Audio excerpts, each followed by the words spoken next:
traçarmos uma linha histórica, veremos que religião e política, na verdade, se misturam desde sempre. Nas narrativas bíblicas, temos exemplos como o de Daniel, que foi nomeado governador da província da Babilônia depois de ter uma revelação divina do sonho do rei.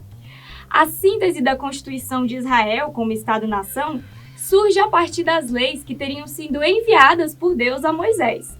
O Império Romano também é um outro exemplo que perseguiu por muito tempo os cristãos e só no século II, com a decadência ali do poder e sucessivas invasões, o imperador Constantino I viu o potencial e a influência do cristianismo e aí o instituiu como religião oficial.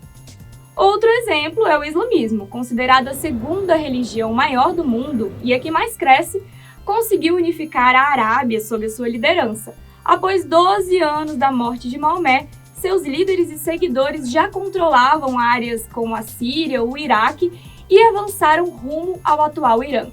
Nesse sentido, Nicolau Maquiavel diz que a religião é um instrumento essencial, poderoso para a formação e manutenção do Estado. Para o filósofo, ela é um caminho cívico-educativo para persuadir o povo. Aí não seria a força, mas sim a religião, o meio mais eficaz para manter o cumprimento de leis e hierarquias e também conduzir o povo ao patriotismo. Mas muitos questionam a visão de Maquiavel ao considerar que a fusão entre a religião e a política pode potencializar o surgimento de teocracias, isto é, um sistema de governo em que o poder político é fundamentado no poder religioso. Visualizamos bem isso, gente, em lugares como no Oriente Médio, o Irã. Recentemente também vimos inúmeras notícias sobre as consequências extremas na tomada do Afeganistão pelo Talibã. Nesses casos, até mesmo o Código Penal é compatível e deve ser compatível com as leis religiosas da Sharia. Essas nações são conduzidas pela figura de um sacerdote soberano, que é representante, ao mesmo tempo, do poder político e eclesiástico, conforme as análises de Max Weber. Há aqueles que veem esses casos como exemplos ampliados do que poderia acontecer em outros países onde não fossem estabelecidos os limites entre a fé e a política. Até porque, nos lugares mencionados, até mesmo religiões como o cristianismo, que é majoritário no Brasil, seria impossível de ser comungado dessa maneira. Weber, por outro lado, nos escritos de A Ética Protestante e o Espírito Capitalista, analisou a influência da religião associada ao crescimento econômico das sociedades. Para ele, existiam valores comuns praticados entre os homens de negócio e os funcionários mais bem pagos, como a disciplina, o hábito de poupar e de valorizar o trabalho. Somado a isso, ele defendeu que o protestantismo foi essencial para o desenvolvimento do capitalismo, já que seus praticantes enxergam o trabalho como um dever, um instrumento ali para dignificar o homem. Este preceito religioso está relacionado, inclusive, com o imperialismo econômico dos Estados Unidos. E não precisamos ir muito longe para perceber seus reflexos até mesmo aqui em Goiás. No nosso estado, a maioria das cidades foram fundadas a partir do catolicismo. Cristianópolis, que vocês devem conhecer pelo cenário do clipe do Gustavo Lima, foi a primeira a se desenvolver nas bases do protestantismo e influenciou inclusive o Íris Rezende na sua trajetória política.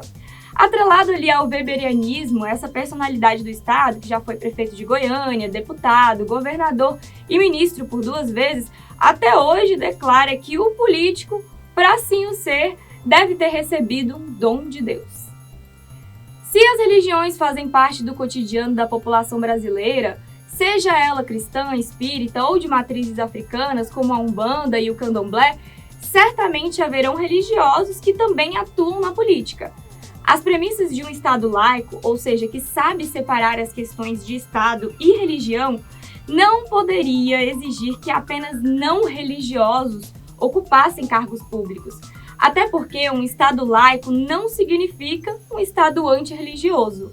Um levantamento publicado pelo Tribunal Superior Eleitoral identificou que há pelo menos 5.555 candidatos que usam alguma referência religiosa no nome de urna, por exemplo, pastor, padre ou mãe, ou que registram sacerdote ou membro de alguma ordem ou seita religiosa como ocupação profissional. Mas, apesar do aparente sincretismo, de acordo com os últimos dados divulgados pelo Disque 100, do Ministério da Mulher, da Família e dos Direitos Humanos, as denúncias de intolerância religiosa aumentaram 56%, sendo a maioria delas contra religiões de matriz africana. Entretanto, os críticos, que avaliam essa estreita relação entre política e religião, questionam que, de fato, o maior problema não é a influência religiosa em si, o que seria inevitável em um país multicultural. Um dos conceitos que definem política versa justamente sobre essa dimensão coletiva da vida, camada que também é expressa nas religiões. O que de fato é questionado por essa ala é a prevalência de uma religião, a cristã, em detrimento da representatividade das demais, principalmente nas esferas públicas e nas decisões governamentais. Olá, que bom ter você por aqui assistindo mais um vídeo do nosso canal. Se você ainda não é inscrito, corra lá e inscreva-se, clicando no botãozinho vermelho que aparece aqui na tela. Ative também o sininho e dê o seu like, pois ao deixar o seu joinha, outras pessoas também terão a oportunidade de conhecer o nosso trabalho. Então, até a próxima!